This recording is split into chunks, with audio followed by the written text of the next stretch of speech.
এই দোস্তো মই আজি আপোনালোকক মোৰ চেনেললৈ স্বাগতম জনাইছোঁ। আজি মই আপোনালোকক আমাৰ স্কুললৈ যাদৱ পায়েং আহিছিলে তাৰ বিষয়ে ভিডিঅ' দিব লৈছোঁ। যদি ভাল পায় প্লিজ লাইক শ্বেয়াৰ আৰু ছাবস্ক্ৰাইব কৰিব।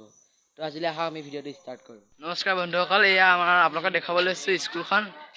এয়া মই আপোনালোকক দেখাব লৈছোঁ।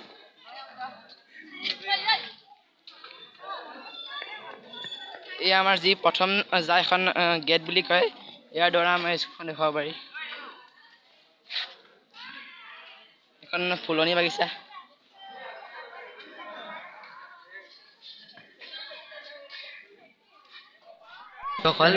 এতিয়া আমাৰ যাদৱ পায়েং দেৱে ইয়াত কথা আছে, আপোনালোকক মেডিকেলৰ দেখাব লৈছোঁ।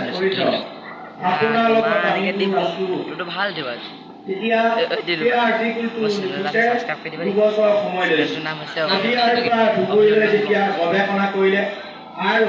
ফৰেষ্ট ডিপাৰ্টমেণ্টৰ লগত কথা পাতিলে, তেতিয়া ফৰেষ্ট ডিপাৰ্টমেণ্টে ঘোষণা কৰিলে যে সেইটো আমাৰ ৰেভিনিউ নহয়, তেখেতে সকলোৱে কৰা।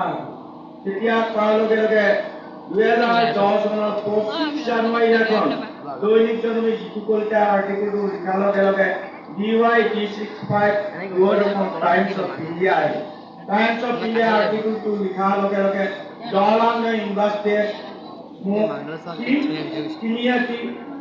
গৱেষণা কৰি প্ৰতিটো গছ গছনি, প্ৰতিটো চৰাই চিৰিকটিৰ, প্ৰতিটো জীৱ জন্তুৰ বিষয়ে অধ্যয়ন কৰি ৰাতি 3:30 বজাত মোক ভাৰতৰ অৰণ্যমানক সন্মানটো দিছে।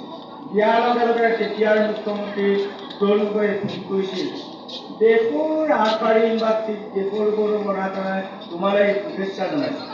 মই তেতিয়া হুকৈ কান্দি দিছিলোঁ। কান্দোতে তেতিয়া তেওঁলোকে কৈছিল, তাত থকা বিজ্ঞানীসকল, তাত থকা এমপিসকলে, তাত থকা ছাত্ৰ ছাত্ৰীসকলে বুজিছে কিয় কান্দিছে। অসমৰ বৰ্ণনাটো আনত ক'ব নোৱাৰি। এইকাৰণে মই ক'লোঁ, মোৰ ল'ৰা ছোৱালীবোৰ সৰু সৰু ল'ৰা ছোৱালী এৰি থৈ যে এসপ্তাহ দিন আছে, আহিছোঁ ইয়াতে আছে, গতিকে মনত কৈছে চকুৰ পানীতে। মোৰ বেদনাটো সেইটো নাছিল। মোৰ বেদনাটো আছিল এনেকুৱা যে অসমত 3খনকৈ ইউনিভাৰ্চিটি আছে, নিচেই কাষতে টুকুলাই চাহ গৱেষণা কেন্দ্ৰ আছে, নিচেই কাষতে ৰিচাৰ্চ লেবৰেটৰী আছে, নিচেই কাষতে কৃষি বিশ্ববিদ্যালয় থাকোঁতে জৱাহৰলাল ইউনিভাৰ্চিটিয়ে সেই হাবিমাজৰ পৰা মাতি নি মোক সেই সন্মানটো দিয়াৰ কাৰণে যাই হওক। তেতিয়া আকৌ অসমলৈ আহিলোঁ।